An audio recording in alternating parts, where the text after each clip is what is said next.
بسم اللہ الرحمن الرحیم۔ سیدنا معاذ بن جبل رضی اللہ عنہ سے مروی ہے کہ آپ صلی اللہ علیہ وسلم نے انہیں کسی قوم کی طرف بھیجا تو انہوں نے کہا، اے اللہ کے رسول مجھے نصیحت کیجیے۔ آپ صلی اللہ علیہ وسلم نے فرمایا، اللہ سے اس طرح حیا کرو جس طرح تم اپنے گھر کے کسی فرد سے حیا کرتے ہو، اور جب گناہ کرو تو اس کے بعد نیکی کرو، اور جتنا ہو سکے اپنا اخلاق اچھا کرو۔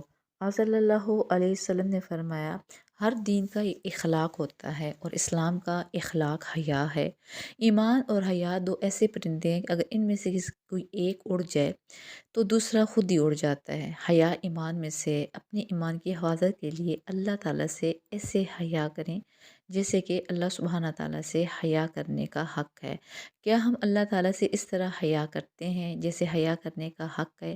اللہ تعالیٰ سے حیا کرنے کا کیا حق ہے؟ ہمیں اللہ سبحانہ تعالیٰ سے کیسے حیا کرنی چاہیے؟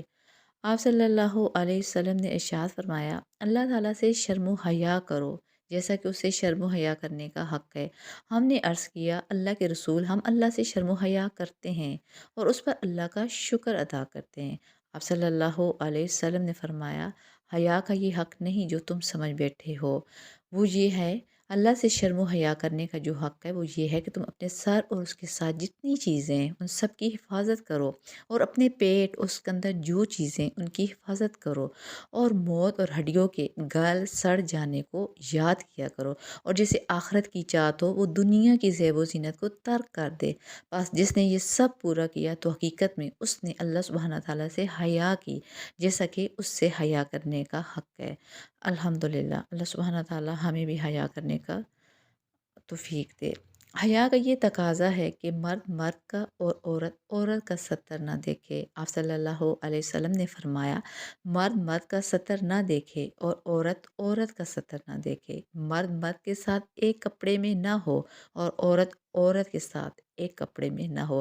آپ صلی اللہ علیہ وسلم نے ایک آدمی کو دیکھا کہ وہ ایک کھلی جگہ میں کپڑا باندھے بغیر نہا رہا تھا، تو آپ صلی اللہ علیہ وسلم ممبر پر چڑھے اور اللہ عز و جل کی حمد و ثنا بیان کی۔ پھر فرمایا، اللہ عز و جل انتہائی حیا اور پردہ پوش ہے، حیا اور پردہ پوشی کو پسند کرتا ہے، سو تم میں سے جب کوئی غسل کرنے لگے تو پردہ کر لے۔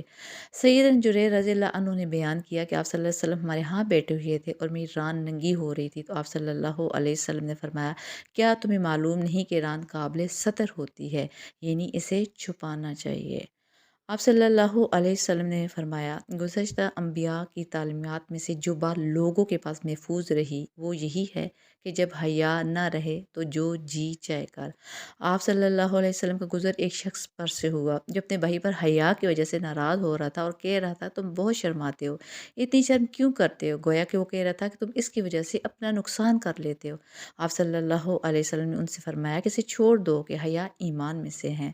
صحیح بخاری۔ الحمدللہ۔ آپ صلی اللہ علیہ وسلم نے ارشاد فرمایا، جس چیز میں حیا آتی ہے اسے زینت بخشتی ہے۔ حیا ہر چیز کو خوبصورت بناتی ہے، جس چیز میں بے حیائی آتی ہے اسے عیب دار اور بدنما بنا دیتی ہے۔ حیا مسلمان بیٹی کا زیور ہے۔ آپ صلی اللہ علیہ وسلم نے فرمایا، حیا ایمان میں سے ہے اور ایمان جنت میں داخلے کا سبب ہے۔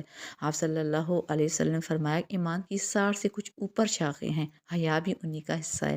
آپ صلی اللہ علیہ وسلم نے فرمایا، حیا تمام تر خیر ہے، حیا سراسر خیر ہے، حیا سے خیر ہی پیدا ہوتی ہے۔ نبی صلی اللہ علیہ وسلم پردہ میں رہنے والی کنواری لڑکی سے بھی زیادہ حیا دار تھے۔ آپ صلی اللہ علیہ وسلم نے فرمایا، حیا ایمان سے ہے اور میری امت میں سب سے باحیا شخص حضرت عثمان رضی اللہ عنہ ہیں۔ الحمدللہ۔